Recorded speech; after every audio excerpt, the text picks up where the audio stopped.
ॾिस कोमल, मूं तोखे पहिरीं बि चयो तुंहिंजे घर वारा ख़तरनाक आहिनि, पाण खे अॼु कोन छॾींदा, अॼु पाण खे हू मारे पोइ छॾींदा।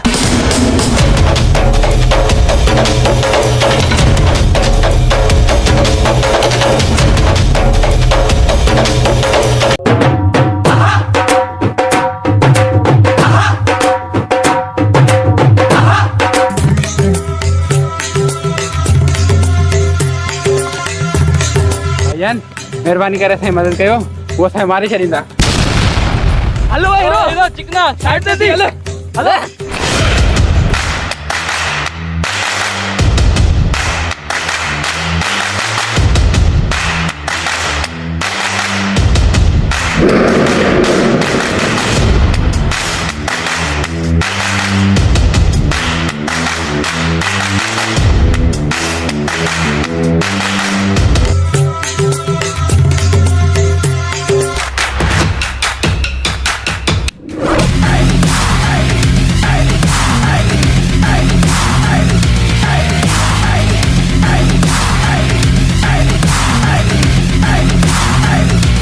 What?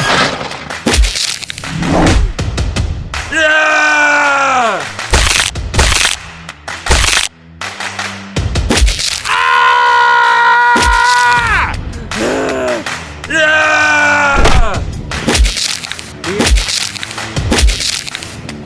What?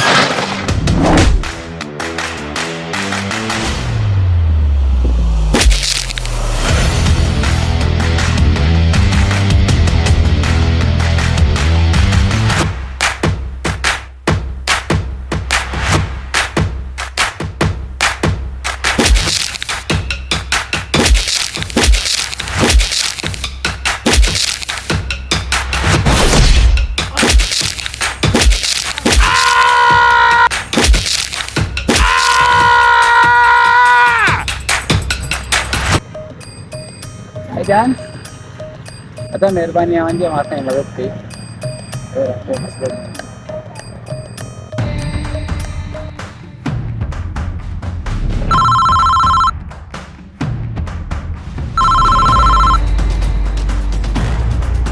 हेलो,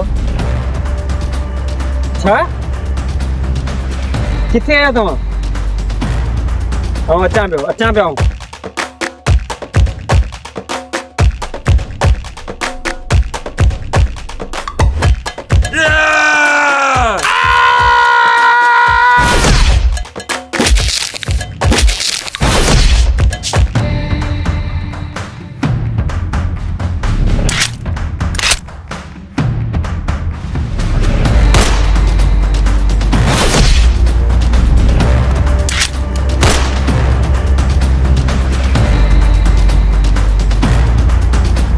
केरई तूं?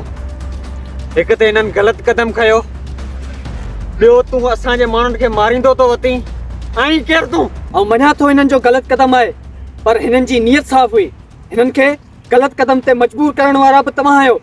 जेकॾहिं छोकिरो ऐं छोकिरी पंहिंजे माइटनि सां पंहिंजी दिलि जी ख़्वाहिश ज़ाहिर थियूं कनि त पोइ तव्हां केरु थींदा आहियो उन्हनि खे रोकण वारा? ऐं तव्हांजो फ़र्ज़ु थो थिए त तव्हां उन्हनि जी शादी कराए उन्हनि खे पंहिंजी ज़िंदगी जीअण जो हक़ ॾियो, ऐं इस्लाम बि इन जी इजाज़त ॾिए थो। पर इहो असांजी इज़त, गैरत ऐं ज़ात जो मसइलो आहे। इहो सिर्फ़ु अव्हांजी जाहिल ऐं पुराणी सोच आहे। अल्लाह साईं तव्हां ऐं असांखे हिकु करे हिन दुनिया में मोकिलियो आहे। ही ज़ात पात त असां हिन दुनिया में ठाहिया आहिनि। इहो सदियुनि खां असांजे ख़ानदाननि में हलंदो पियो अचे। बसि कर, सदाईं खां उहे ई ख़ानदान आहिनि जेके न्याणियुनि खे ख्वारी सम्झंदा हुआ ऐं न्याणियुनि खे ज़िंदा दफ़न करे छॾींदा हुआ। छा तव्हां उन्हनि मंझि आहियो? तव्हांखे शर्म नथी अचे? पंहिंजी न्याणियुनि सां बदसलूकी कयो था।